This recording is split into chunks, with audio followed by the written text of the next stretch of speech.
What up, y'all? I am so sorry. I disappeared. I am back with another unedited, unscripted, unstructured talking video that I'm so happy y'all said you guys liked, and I promised y'all one every day or at least every other day. And I meant it, and then I just got like so sick after the new year. It was insane. I got like the worst flu. I was in pain, I was achy, my nose was running. It was crazy. I couldn't sleep, I couldn't eat properly. But you know what? I am back, I am here. And I knew that I wanted this video to be about me being homeless at some point in my life. And maybe it was my pride, maybe it was my ego, because when I started feeling a little better, I just didn't look better. And I was like, I don't wanna, this is literally what I said. I was like, I don't want to talk about a video where I used to be homeless and then in the video I look like what I've been through. You know what I mean? I was like, no, I don't want to look like that. But I should have just made the video. Long story short. Anyway, as usual, I don't really know how to start this. I'm just talking, y'all. I don't even know what I'm saying. But how do I start this video? Maybe I should just clarify that I was not on the street. Let me just say that. I was not living on the street. I could have, but I wasn't. It was basically a time. Can y'all see me? Am I in frame? Sorry. I didn't really want to hold the camera.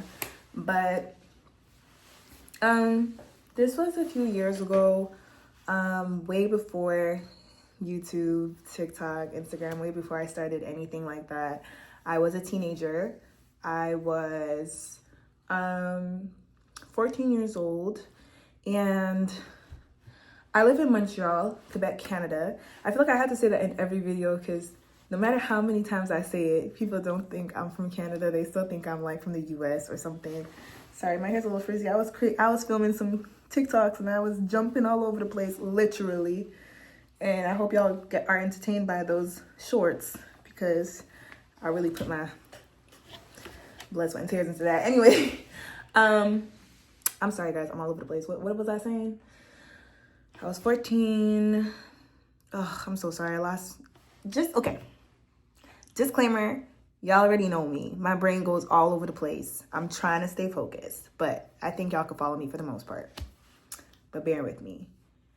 I rebuke the spirit of ADHD in Jesus' name.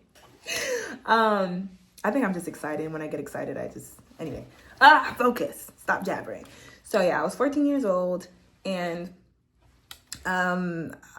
it started at 12, like this time, because this was me and my family, by the way. I should probably give that context. It wasn't just me.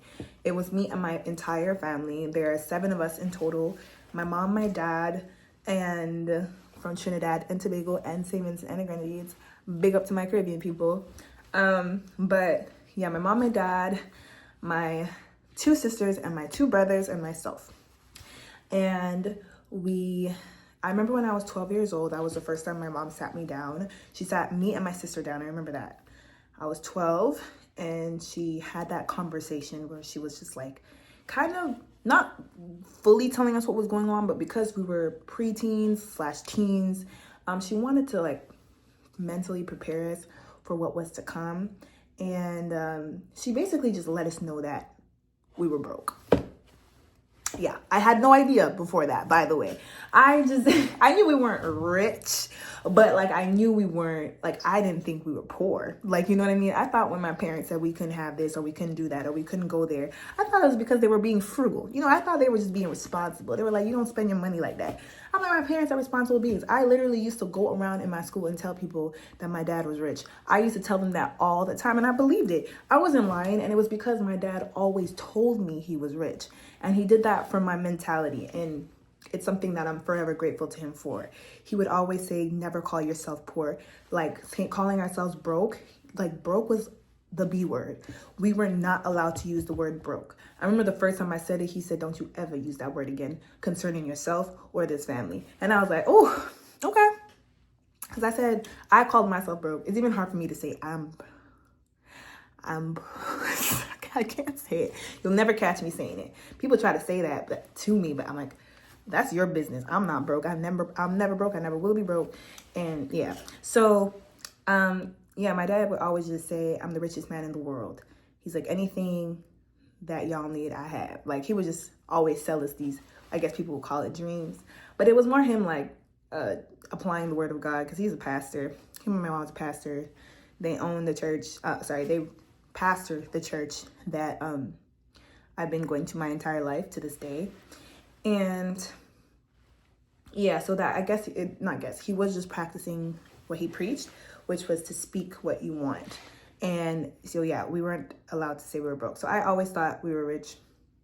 And I guess I just didn't have access to the money because I was a kid. Like, that was the way my brain was using it, thinking it. So my mom, she sat us down that day, and I remember her just explaining to us that, we're in a very difficult situation financially with the house. And I didn't really fully know what it meant, but I knew it just, I was like, oh, we're in trouble. Like, but she was like, but don't worry, like, we're praying, and I just wanted y'all to understand what was happening. So if you guys start seeing we're moving fast or anything like that, just so you guys could understand that, we're facing a difficult time financially, but we'll get through it.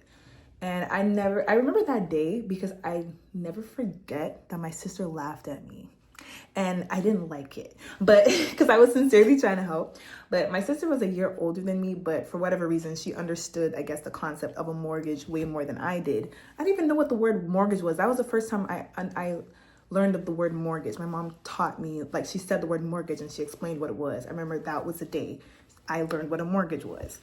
And that the house that we owned, we didn't actually own because, it's in our name, but you're still paying the bank for it. Like, I thought it was paid. It was ours. Like, it's our house type thing. So I was learning. That was the beginning of my financial education. So when my mom said, we just need more money, basically, and we need to figure it out. And me being, the helpful kid that I was trying to be, I was like, oh, Mom, I'm like, well, how can we help? Like, do I need to, like, work around someone's house and then, like, give you, like, $20 a month? I was like, would that be able to help? And my mom was so sweet. She was like, before she could answer, my older sister, she was like, girl, $20 a month, that can't do nothing. And I was like, what do you mean? And she said she needs money. And my mom, like, she kind of giggled, and then she was like, yeah, she's like, you don't have to do that. She's like, I never want y'all to ever feel any kind of pressure about money. She's like, that's my and your father's responsibility. But she's like, we need a lot more than $20 a month. And I was like, oh, okay. And I remember I felt kind of low-key embarrassed because my sister, like, it was so obvious to her, but it wasn't so obvious to me. And I don't know why that core memory just stuck with me. And I don't have the greatest of memories, I'm telling you that, when it comes to, like, things that happened to me in my childhood. Even my most traumatizing times, I have a very hard time remembering certain things that happened to me. Sometimes if it wasn't for people being there, like, I know some of my memories are, like, just gone, like, literally erased. And I wish I still had them, but I think my brain does it to protect me. But anyway, so that was like 12 years old, and, we start transitioning. And I'm not giving the full story. Like, long story short, we sell the house, and we're moving, and I'm super excited because the house is getting way too small. I'm literally sharing a bedroom with my two brothers, so I have zero privacy. And then a new baby's on the way. My little sister is born, and I'm super excited about that. But, like, there's nowhere for her to go. Like, we're all squished. That, like, the house was like to me as a kid, that house is huge. I recently, just in last, like, 2024, I drove to it. I don't know why. I just drove. I remember the address. It never left me. And I drove to it just the other day.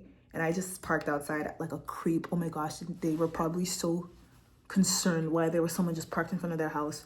But I was just looking at it, and I was staring at it through the car.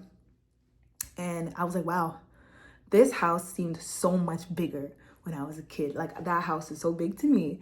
And looking at it today, I'm like, dang, it's so small.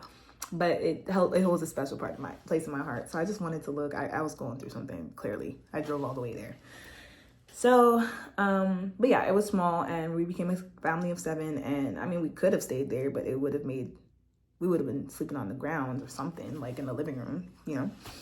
So we're moving, and long story short, we get like, I know the devil was working overtime, and I also know it was a mixture of not, like, probably my parents not understanding everything that was going on in terms of like, the real estate and financial part of it. I don't know. Either way, we got conned out of the house. Let's just say that. You know how usually when you sell the house, you get some money back, you take the profit, and then you put it as a down payment towards your new house. The real estate agent took every penny. And yeah, we ended up with $0. As a matter of fact, we ended up in a deficit because we still had to pay her, I believe. And on top of the fact that my dad was already in debt from, you know, like school loans and stuff like that. Like, you know, just life debt. My parents had debt. And they owned a church building at the time. And the church building had debt. So there was a lot of debt and then no money. And then my parents weren't getting paid from the church. They were in full-time ministry. And, you know, around that time, like, they weren't really getting paid. Like, you know, the idea of getting paid in a church is a very new concept to me. I'm just, you know, it's like, I never saw it. I never saw it. I heard that, you know, every now and again, like, the congregation would give like a love offering, or, you know, like, I seen that, like, when a guest pastor would come in and there'd be a love offering, and then you would just give that offering to the minister. But I didn't know nothing about no salaries. I never saw that. So yeah, my dad, he would always like have to register every year. I remember, like, he was making like technically like less than $30,000 a year. And the reasons for all of that, that's like a whole other topic. So I'm not going to get into that. But, you know, just, I guess, growing up with a certain mindset in the church that I have broken out of, that, you know, you just work for God and then you're going to get paid somehow. Anyway, so we lose the house. We have absolutely nothing. And I don't know the gravity of it. And then my parents, so I'm like, okay, so when are we moving into the new house? And my parents are like, well, we don't have it yet, but we're working on it.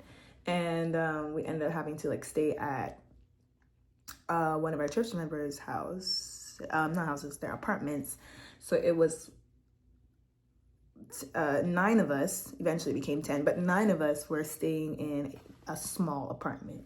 And me and my siblings, we were sleeping on the floor for months, and in that apartment. And my parents, where were my parents sleeping? Oh my gosh. If the others were in the bedroom, where were my parents sleeping?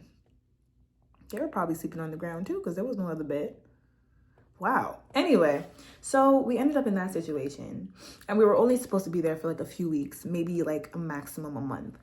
And to me, I was like, oh, that's fine. I love these people. Like, they were like family to me. So I was like, cool.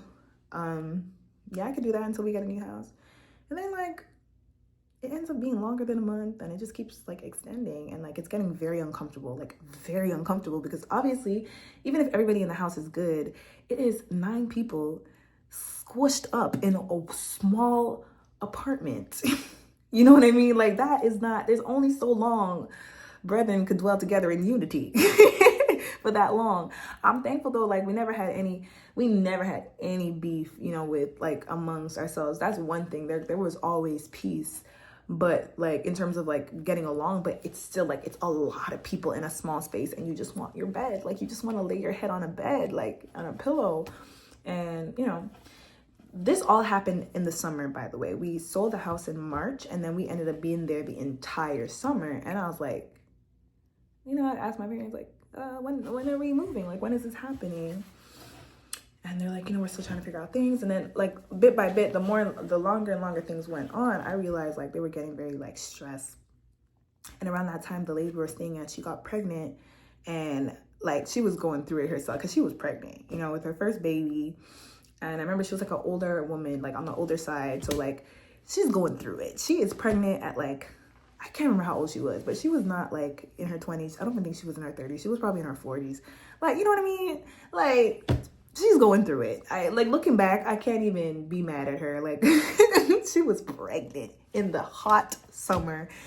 So obviously, like, she was picky about everything. She was fussy about everything. But I was never angry at her because I knew she was just pregnant. And I could just tell, like, we're all miserable. And now I'm in your apartment. 7 of us are added to your birth. You know what I mean?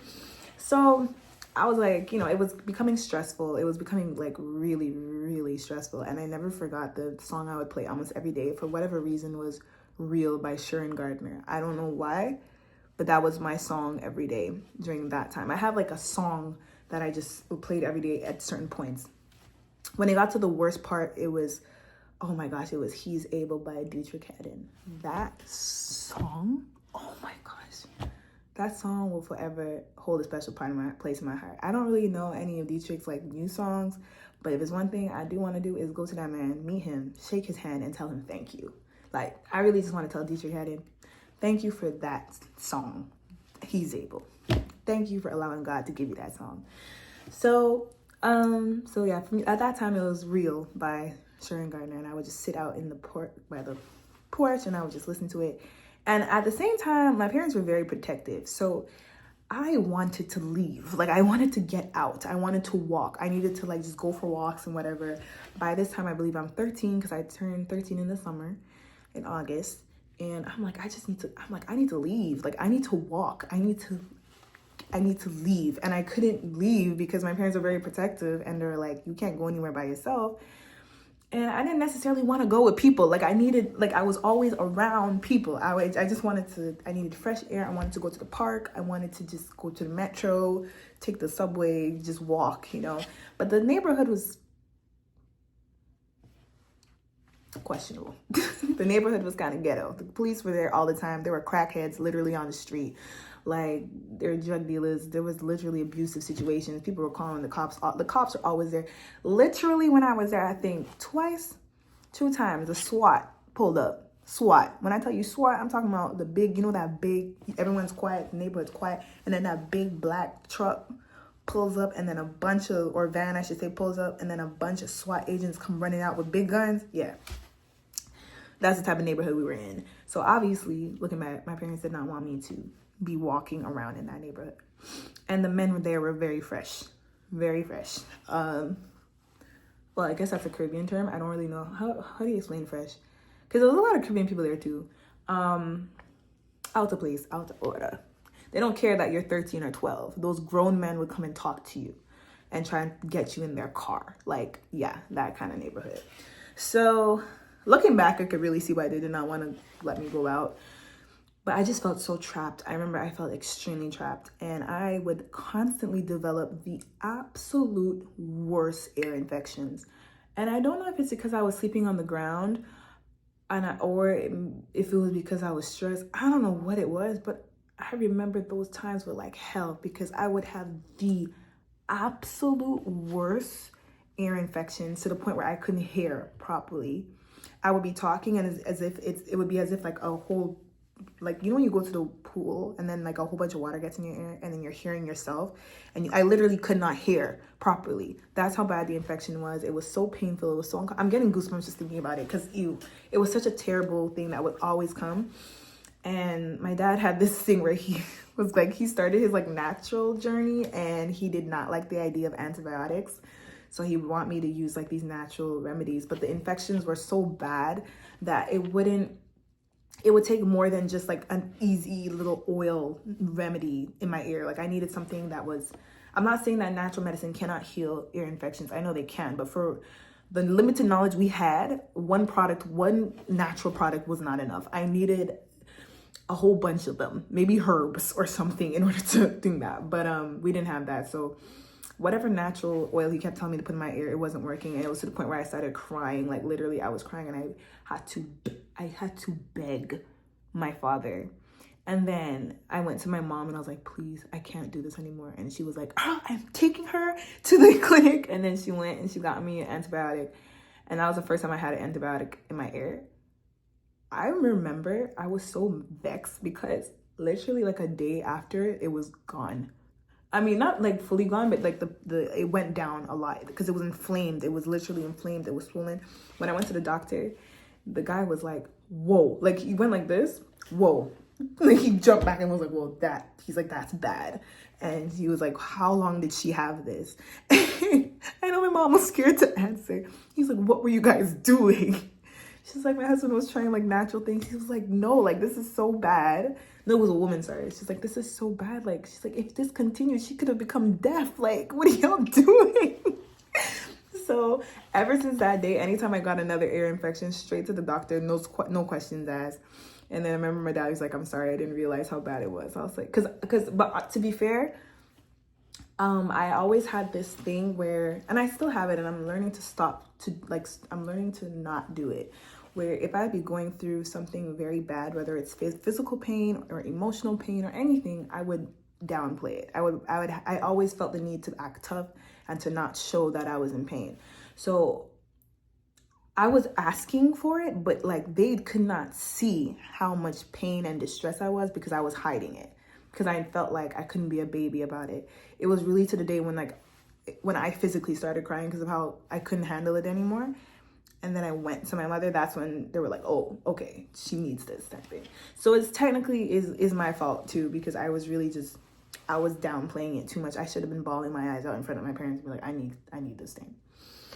How did I get on that? So anyway, we're in that apartment, and I think it's because I was sleeping on the ground. And oh, it wasn't just me, by the way. My sister was getting it too. The two of us were getting ear infections, and I think my little brother at one point got it as well. So it was this constant thing of ear infections. That's why I hate ear infections, and I prayed to God that I would never get another one, and I didn't, and I thank him for that. So it's months and months going on, and now I remember it's like September is approaching, and now it's time to go to school. And I'm like, at this point, I'm begging to go to school. Yes, I'm begging to go to school because I want to get out. And I miss school. Like, I sincerely miss it. It was a very boring summer. Like, it was just, my parents were back and forth with lawyers, with real estate agents. Like, they were always out almost every day doing that. And we were just stuck at home, like we were stuck in the apartment. And there was just nothing to do. It was extremely boring. We had absolutely no friends. Like, all of our friends were gone at that point because there was like a huge split in our church. And the only friends that I had were in church because I went to private school before that, Christian private school. So I didn't have no friends. And yes, I would look forward to Sundays, but But anyway, so things are like really rough at church too. And I know it was an attack of the enemy. Like, I know it was because he attacked every area of our lives at the same time, our health included, So school's approaching, and I'm like really excited to finally be able to go to school because I'm like, at least I'll be able to get out going to school, and I'll be able to go to a new school. And I was super excited because I'd finally be able to go to a public school, which I always wanted to go to because I was sick and tired of Christian private schools. I was sick of it. I had a terrible, terrible, terrible experience at a Christian private school. That was the first time I ever experienced racism. And it was from Christian. That is another story time in itself. And that story time I will not tell by myself. I would bring my sister, and I would even try to get JJ because she went to there too.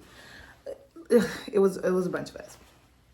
Anyway, so I'm excited, and then I told my mom, like, yo, when am I going to start going to school? And then she's like, she finds out we cannot send you guys to school because we don't have an address.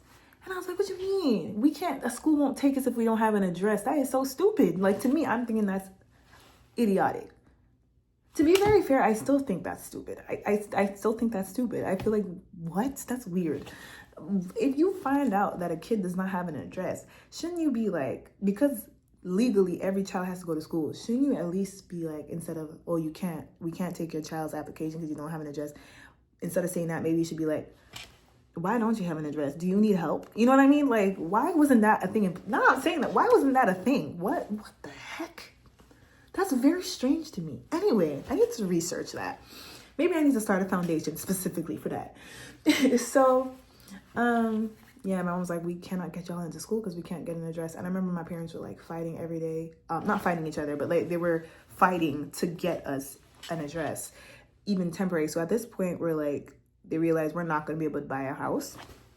It's just not a possibility. There's no money. Like, there's just no money. So it's like, we just need a temporary address that's residential. But obviously we can't use this address because we cannot stay here. This lady's literally about to burst. She's about to pop. She's about to have this baby. And for her first child, there is no way we're staying in her place. We can't. We have to leave. You can't overstay your welcome. But they never pressured us to leave, ever. They're like, you guys don't have to. And my parents were like, no, like, we need to. You guys are about to have your kid. We cannot be here. It would just be inconsiderate, So we're like, we need to leave. And there's absolutely no place we can go. And at this time, our trust issues are they're at an all-time low because we've just been being attacked by people that, we considered friends. And this is probably like my first experience of church hurt as well, because it was just like, I thought we were family type thing. And I'm a kid at the time, like I'm a teenager. So it's kind of just like all very weird to me that why can't we turn to our church folk? It's kind of like, what the heck is going on? But then at that time, it was really finicky. I remember like some people now, they were like, guys, why didn't y'all tell us? And it's like, you don't understand. During that time, the things that people were saying and doing, it was like, we didn't know who we could trust. And I could understand my parents sincerely just not knowing who they could trust. What I would have done in the situation is very different. But that's like a whole other topic at the end, because I really do wish that I was an adult when this all happened, just because I feel like I would have been able to help my parents more, because they were under a lot of pressure. And I think they just needed somebody who was in it with them, but not to the same extent to be able to be like, we can do this or we can do that. Because that is what me and my sister have become. All of my siblings have become for my parents, by the way. And they would always be like, wow, like what would we do without you children? Like we wouldn't have thought of that type of thing. So anyway, just trying to stay. Oh, I just realized there's a green light there. I'm trying to stay focused. So now we're literally officially homeless, because it's like there was nowhere to go. We needed to leave that apartment, and we couldn't afford to even rent an apartment. Like it was that bad. Like we couldn't go anywhere. And listen, again, I'm a teenager, so don't ask me questions like, why didn't y'all go to this program or that program? I had no say. I did not know about any of these things. And to be honest, I would have to sit down and ask my parents, like, was this a possibility? I don't know. Okay, I'm just telling my story as is. I'm pretty sure if it was that simple, we would have gotten it. So, yeah, we're like, literally, we have nowhere to go. And the only place was the church building. And my dad was like, you know what, we're gonna have to live in the church office. Because there's nowhere to go. And this is what I mean, like, we're officially homeless. So like, and it's 7 of us. So it's like, this is me guessing now. I realize this is a conversation I have not had with my parents. I'm guessing if we were to have gone to maybe a shelter or something, I think we may have gotten separated, because in that case, anyway, let me not go into maybes. I don't know. So we're like, okay, the only thing we could do is turn to the church. So we go to the church building. And again, we're not telling anybody what's happening because, trust, all-time low type thing. And not to say that there was no one who was trustworthy. I would not say that. It's just that, like, it was that. Anyway, y'all know what it is to go through some things and you just don't know who to turn to. So we get to the church building and we're like, we have to sleep in the back office. And I wish I could show you guys that office. If I could show you guys the room that we stayed in, it was a box. It was smaller than this room that I'm in. And this is a pretty small room. This room is a 10 by 10. Technically, it wasn't even a room. I remember when they constructed it, it was like because it was an office, a back office, and there was like a little kitchenette. And then there was just like this little extra space in the back. So what they literally did, they made like this super thin wall. They just installed years before when I was a kid, they installed this thin wall and they just made that little corner into a room. That was it. And that room was supposed to be like a relaxation lounge for like the pastor. It was just supposed to have a couch, a little table. It was just supposed to be like a room where, when we had guest ministers, that's where the guest ministers would just sit. And they would just have like just a little room to just relax until it's time to go out. So anytime there was guest ministers, they would stay in that room. we ended up sleeping in that room for months. And it was so small. It was so uncomfortable. And I actually just found my little journal that it's the pages, the ink is, the pages are falling out. The ink is literally disappearing. I need to actually rewrite this quickly before it gets lost. But this is my journal. Some of the pages got lost. I don't know where they are. This is my journal around that time, and I'll tell you guys a story of this journal. But this is the year. You can see the date here. 2010. I was 14 years old, or 13 at the time. I think I was 13. No, it's August 2010. I was 14 by this time. And I wrote every single day while we were staying at the church. I lost some of the pages. I'm so sad, but yeah. This is literally me vlogging before I knew what vlogging was. And that was my mom's idea. And I would just explain how painful that couch was to sleep on. It was, because what it was like a couch that would like, it wasn't even a couch bed. They call it a couch bed, but it was like, you know those couches that go like this? They're like this, and then it just pull it back, and then it becomes a bed. So there's no comfort, there's no mattress. And then it started to break. Before we were there, I think it was already kind of broken, but then it was like 4 of us on that. I remember it was me, my mom, my little sister, and my little brother. 4 of us would be on that. My older sister, she would be on the ground with my other brother, I believe. And then my dad, he would be just outside of that room because he couldn't fit in there, and he would be sleeping on the ground outside of that in like the accounting office, which was really small. He would just lie down on the ground there. And we were sleeping like that for months, and it was so uncomfortable to the point where I developed back pain as a kid. As a teenager, I had back pain, and like bad back pain because of it. And my mom started getting back pain as well, to the point where I think she no longer could sleep on it. It was really bad. So I remember some nights, the only reason why I stopped doing it is because I would get scared, but some nights I would just try and sleep on the pews in like the sanctuary. Like I'd try and go in the sanctuary and sleep there, but like we didn't ever want to sleep there, you know? So that was like it. We just had no place to go, and that's when I started becoming, you know, very, very, very sad. And it was the first time I experienced like the peak, the beginnings of depression. I didn't know what depression was at the time. I only knew about sadness. That's when it started, and that's when I slowly started to shut down.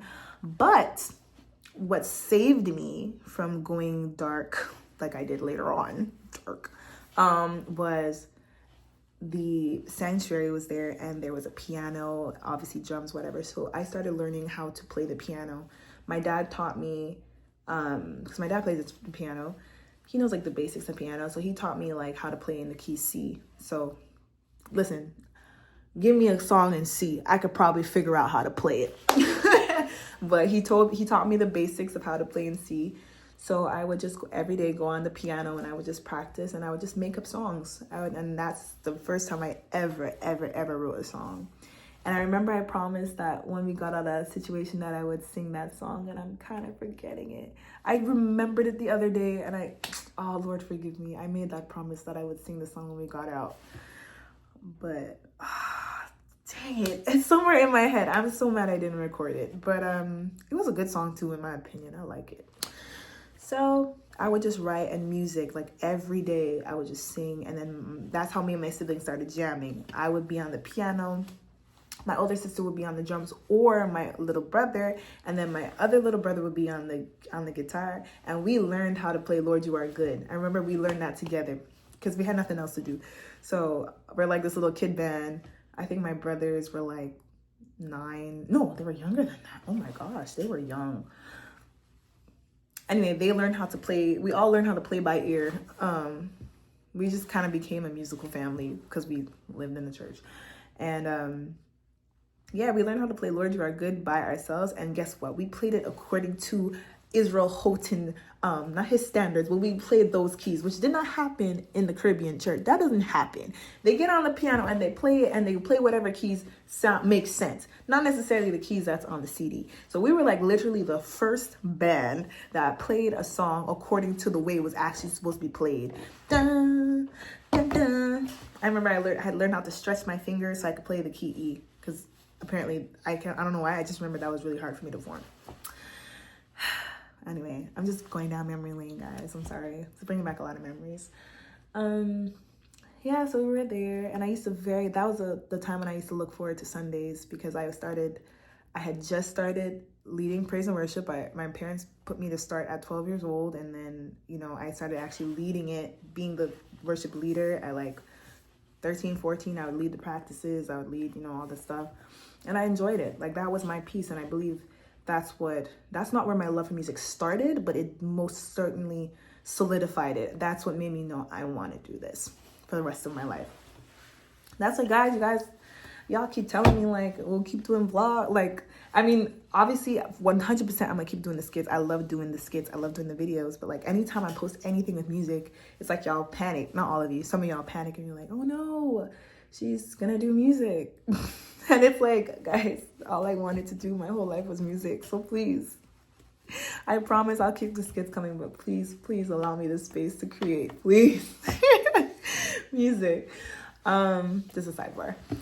Anyway, so that was that, and it was very hard. Like, again, there's so much I don't remember, because my brain, like, I don't remember a lot. I just remember, all I remember is being like, I remember the heaviness. I remember the sadness.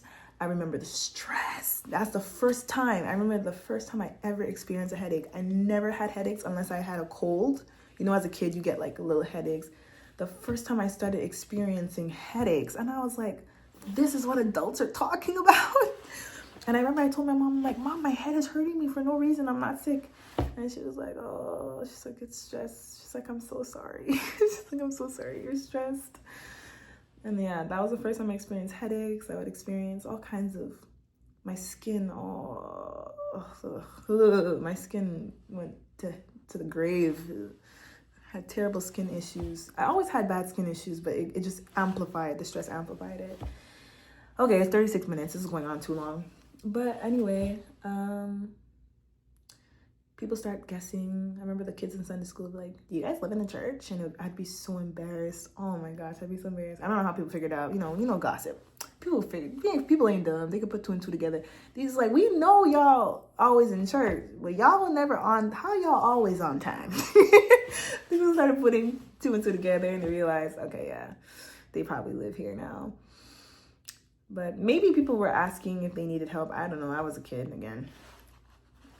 Now that I think about it, that was the second time we were low-key homeless. Because we used to live... Oh, wow. That's a story for another. Guys, I have stories for days. Anyway, some of this is going to be in my book. I got a book deal, so I'm going to write about it. I can't lie. I'm having a hard time with the book in terms of... This is just between me and you, okay? Don't tell nobody. But I'm having a hard time really finding back the memories, and it's really annoying me because I've been through so much and I can't remember. I feel like I need to talk to a psychologist or something to pull it out of me. Maybe I need to be hypnotized. I don't know. Anyway, so yeah, we're there for months. I'm like, okay, Mom, Dad, could we now start going to school since we live at the church? Can't we just use the church address? And they're like, we tried, but they are refusing it was a commercial address. Like, a church address is not considered residential, and the schools were not accepting commercial addresses. I need to go to school. That thing broke my heart. I remember when they told me that, I was so sad. I felt so man. Anyway, eventually, I read a little bit. I read that time when we find a temporary home off the island, because we live in Montreal, which is technically an island. So if I say off the island, I just mean it's close. It's just like you take a bridge, you're off the island. And we found a place that we could stay temporarily that was hell times 10,000. That was the first time I renounced Jesus is my Lord. Not a proud moment. Not one of my greatest moments. The absolute worst moment I did. Yeah, I told God I didn't believe in him anymore, which is funny because I told him that, clearly proving that I believed in him still. But yeah, I was like, I'm not a Christian anymore. I was like, that's it, I'm done. Like, there's no way my parents are serving a God that's allowing all of this to happen. I watched my parents' marriage strain. I became like a zombie. I was so happy the other day when I heard someone describe this, because I was like, this is exactly the way I described it to my mom those years ago. Again, we didn't know nothing about depression, but I literally went into the deepest form of depression. I wouldn't say I was suicidal, but I wanted to die every single day. I wanted a car to hit me. I remember I wanted a truck to hit me. Anytime we were outside, sometimes I felt like I just wanted to stand in the most inconvenient areas so that a car could just hit me. Like, I just wanted to die. Every day I wanted to die. And the way I described how it felt, like how I literally felt, and it scared me. But there was nothing I could do about it. I felt like I was literally watching my life through a screen. Like, literally, I saw a screen and I felt like I saw my body. Like, I was in my body, but yet seeing my body at the same time. And I'd just be watching through a screen and I'd be like this. I felt nothing. I didn't speak for days at a time. I never smiled. To smile, I remember the first time I was like, I haven't smiled in about 2 weeks. And I really thought about it. Like, I sat down for hours thinking about it, trying to calculate the last time I smiled. And I was like, I didn't smile for weeks. And the last time I smiled was a forced smile at church.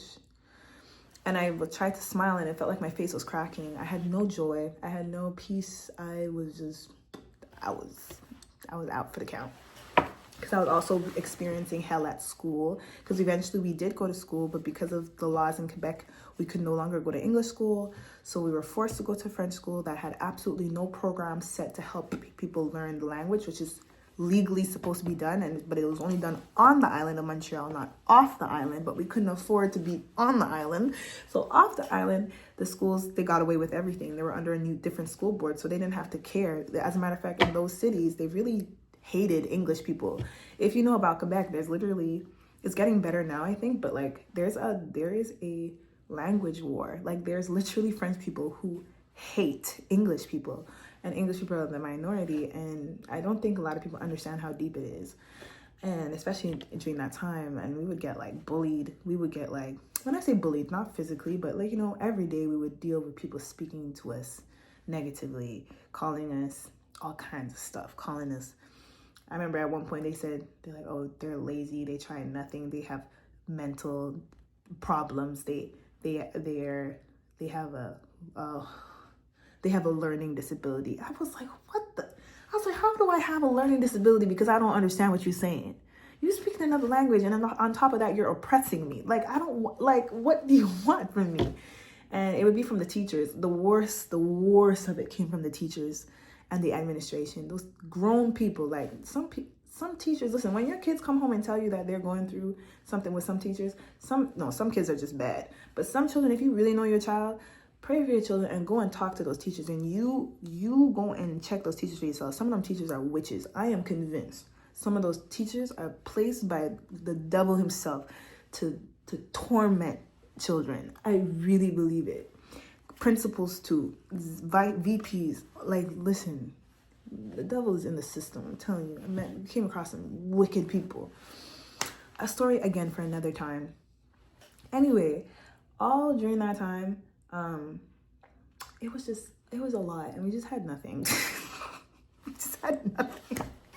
And we were about to lose everything in storage because we could no longer pay the storage. So every day they'll be calling in, say they're gonna auction off all our stuff, and my parents be on the phone with them saying, please give us some more time. We're trying to figure it out. We're trying to get a place. And they're like, you guys are gonna lose everything. Like, everything in storage was about to just be gone. Everything we ever owned. And where we were staying, we had no stove, no fridge, we had no appliances, we had nothing. Like, it was just an empty place we were staying in. And what we did for a fridge, my mom would have to, because in Quebec winters, obviously we get a lot of snow, so she would take a cooler, like those big coolers, and she would go to the front. She said she would always like go super early in the morning so the neighbors wouldn't see, like people in the neighborhood, and she would dig a hole. She'd put the cooler in there, and then she would put like the little bit of food that we could afford, put it in there, close it, and then put the snow on top. And that was our fridge. And weirdly enough, that still wasn't cold enough. We have really cold winters, but you know what it is? Our winters fluctuate every day. The weather. Why is my hair slicking back? I don't understand. So like a lot of things. I remember the milk spoiled a lot. I remember that milk would spoil a lot. And every time it would spoil, we would cry. We'd be like, oh my gosh, milk is expensive. It wasn't expensive compared to what it is now, but you know, for us it was expensive. We're like, oh, not again. Like, we need milk. And yeah, so I know what it is to have nothing. I know what it is for 2.5 years, I did not lay my head on a bed. I didn't know I almost forgot what a bed felt like. And I remember I was like, God, I want a bed. I want a pillow. And that's why now, you see that bed I got upstairs in my room? Every time I lay down my head on a bed, I thank God. I'm like, I lie down and just like, Lord, thank you for a bed. Y'all, don't take for granted. Don't take the things you have for granted. Everything. I look around, sometimes I'm like, Lord, thank you for a home. Thank you, God. Like, I'm so grateful. Y'all don't understand. I'm low-key getting emotional, but like, I'm so thankful.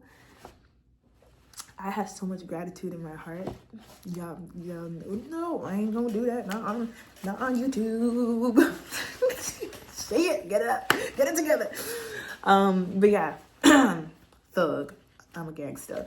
But yeah, I'm so thankful for everything. This chair I'm sitting in, this laptop that I have, like the air I'm breathing, health in my body. I'm so thankful. God has brought me a long, long way. And, you know, after about 2.5 years of just having nothing, we finally, you know, moved to a place that we could finally rent. We were able to rent a place, a house. It was a terrible experience, but I'm still thankful. You know, it was the next step. It was the next step. Let's just say that. We got that place. The trauma of it all. Anyway, my sister got electrocuted in the shower in that house. Let's just say that. She literally got electrocuted because for whatever reason, they ran electrical wires behind the wall of the shower. Literally. So when the water touched like certain parts and she grabbed whoever built that house was an idiot, and then grabbed when she grabbed the shower head, she literally got electrocuted in the shower because she was wet. God has brought us a long way. Anyway, this video is going on for way too long, so I'm gonna try and close it here, but I just want to tell y'all this. During that experience, as traumatizing as it was, that was the experience that taught me to trust God. That was the experience that allowed me to meet Jesus. I didn't know him before that. I knew of him before that. But that experience, that time, especially after the whole time I renounced him and I was like, I'm not a Christian and I don't want to be saved anymore. Like, because my parents are good people. I watched them every single day. Like, I was attached to the hip of my parents, like everywhere they went. So I wasn't one of those kids that saw two different people. I didn't see one person in the pulpit and then another person at home. My dad is to this day, he is who you see in the pulpit, who you see in church, that is who he is at home. Same thing with my mother. Who she is in the pulpit, who she is at church is the same woman she is at home. They're not hypocrites. So I'm like, they are loving, caring people who helped people when we didn't have any. Like, when we had nothing, they were still helping people. They would take the little bit that we had and give it to people. And I can't lie, I was very mad at some points. I'm like, we needed that money. You know what I mean? But anyway, I say all that to say that was the experience that really taught me how to trust God and made me pray. It's the first time I learned to pray on my own without my parents forcing me to do it. It's the first time I learned to read the word on my own without my parents forcing me to do it. It's where I learned faith. The first time I learned faith, the first level, because, oh, child, I have stories for days of how I had to learn it afterwards. Just this whole journey of my life. And listen, I don't look like what I've been through. And none of my parents do. And the thing is, when we were going through that, people had no idea. No idea. To this day, people are like, when we shared it with our church, they're like, "What? Wait, when was that?" They're like, "What are you all talking about? Like, when was that? Y'all didn't look like that." Listen, we went to church every Sunday. We smiled. And we sincerely, it wasn't like fake smiles, except for the time when, that last time when I was in that depression, every one of those smiles were fake. But before and after that, it was like sincere smiles. Like we had the joy of the Lord. And now that I look back, it was the joy of the Lord. It was like, there was no reason for us to be happy, but we had joy. And I'm so thankful to God for that. He's such a good God. And I learned so much. I learned so much about myself. I learned so much about where I come from, the mentality. I learned so much about church. I learned so many things that I had to unlearn.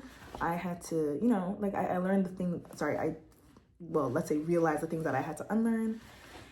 It was a process, and I'll end it with this. This all began, I remember very specifically that, and this is what I'm writing in the book. I remember this part. Even though I don't remember a lot, I remember this.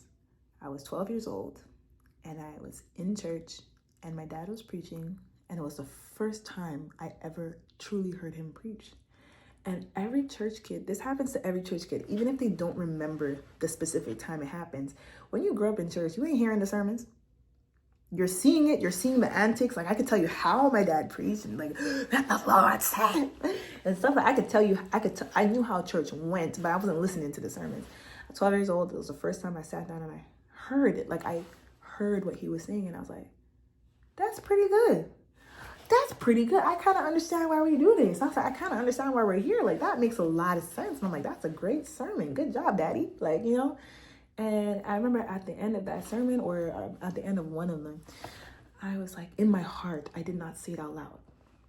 In my heart, I said, "God, are you real? Like, I know you're real because my parents told me you're real, but I don't know that you're real because I know that you're real." I was like, "God, can you tell me if you're real? Can you show it to me? Can you prove it to me?" In my heart, conversation I'm having with God. Innocent 12-year-old, having absolutely no idea what she done did. Because I marked it. I remember I was 13 years old. No, I was 14, and I marked it. I said, the exact year, almost the exact darn month I asked that question was when my life turned upside down. But you know what? God, through that process, answered that prayer that I prayed in my heart. So I apologize to my entire family if maybe I could have been the reason for the hell we went through because of our prayer. Because of that prayer. And maybe I wasn't the only one who prayed it. Maybe my sister prayed it too. I don't know. But whatever it was, it taught me. It's the reason. It's who I am. Like, honestly, that experience made me who I am. It made me who I am. All experiences are an accumulation of the events that make you who you are. But it made me tough. Like, that made me tough. Especially with the things that I had to go through at church. It made me tough. It made me learn how to love. My parents always taught me how to love. But going through that, especially with all the church hurt and with all the hurt from the world as well, from school, from teachers, from students saying, "Get out of here, you don't belong here," all those things, all of that at the same time, guys, at the same time. Mind you, I'm a teenager. I'm trying to figure out who the heck I am. This is a teen. I don't and I'm going through hormonal changes. I just got my period. You know what I mean? I'm a teenager. Everything at the same time. Trying to tell myself, I hated how I looked for years. I had to learn to call myself beautiful. I had to learn that I was beautiful. I had to learn that, I had to build up my self-esteem. I had no self-esteem. I had zero self-esteem. All of this at the same time. And that's what made me tough. That's why I still have a tender heart, and it shows, but I'm still tender-hearted. But you cannot mess with me. Don't play with me. Do not play with me. Most people don't figure that out until they play with me. I'm very nice because that's how I was raised. But those situations, that's why I'm the way I am. Don't mess with me. You know what I mean? Like, I've been through too much. But it taught me how to love. Jesus taught me how to love during that process. And I think that's why people always tell me, like, yo, like, you forgive very easily. Like, you're very, like, you don't hold grudges. I can't hold a grudge. It's like I am physically incapable of holding grudges. And I believe it was because of that situation. Like, you think when you're going through hell, you have time to hold a grudge? You can't hold a grudge when you're going through hell? What? No, you need to, like, a grudge is the least of your worries. That is when you're going through a heavy time, you try to take off. When you have a heavy burden on you, you try to take off as many things as you possibly can. Grudges is the easiest thing to swipe off of your shoulder. Someone got you mad. Okay, who cares? Like, you know, I don't hold grudges. And one of the ways I'm able to do that is if you do that, I'm like, oh, okay, well, thanks for showing me who you are. I love you still. I will no longer be a part of your life, but, you know, I still love you. If I see you down the street, I can talk to you, no problem. But I could easily be like, okay, yeah, you need to excuse yourself from my life. Or I will excuse myself from yours, you know, whatever way works. But yeah, I'm rambling again. I just want to tell y'all, listen, Jesus is the answer. No matter what you're going through, you will get out of it. You will. I felt like I couldn't. It felt impossible. You know when you in something, you can't see the way out? There was no light at the end of the tunnel. They were talking about some light. I was there like, what light are y'all talking about? I don't see no light. There ain't no light. It's just dark. But then one day the light showed through. You're going to get out. I don't care what it is, man. There's people who've gone through things worse than me. And sometimes I wonder how on earth people have gone through things worse, a million times worse than what I've been through. Oh, God is a good God. You're coming out. Whatever you're in, whatever you're facing, you listen to me. Listen to me. Linda, listen to me. Listen to me. If you don't want to listen to anybody else, listen to me. You will get out of it. Don't you dare lose hope. And that's why I love that song and I played it every day. Don't give up on God, because he won't give up on you. He's able. Baby, he is able. You just do what you need to do. You seek first that kingdom. You seek that king. All you have to do is seek the kingdom like your life depends on it, because it does. First, seek the kingdom first. Matthew chapter 6:33. Read that whole chapter. That whole chapter will change your life. Seek the kingdom of God first and his righteousness. Watch your life change. And don't you worry about a thing. Eat, breathe, sleep, drink. Matthew chapter 6. I promise you'll get out. Love y'all. That's just my little story. It was not structured as usual, but I think it kind of made sense. This is the longest video I've done. I'm sorry if it's too long. Y'all let me know what your attention span is. So I could, like, next video I'll keep in the time frame of, you know, what y'all want. But yeah, I got more skits on the way. I love you guys so much. And I have new music coming. I really hope you guys support my music. I hope you guys like it. I really hope it's a blessing to you. I want to change the world, guys. That's a whole other story. Bye. Love y'all. Oh, and tell me what story you want to hear next.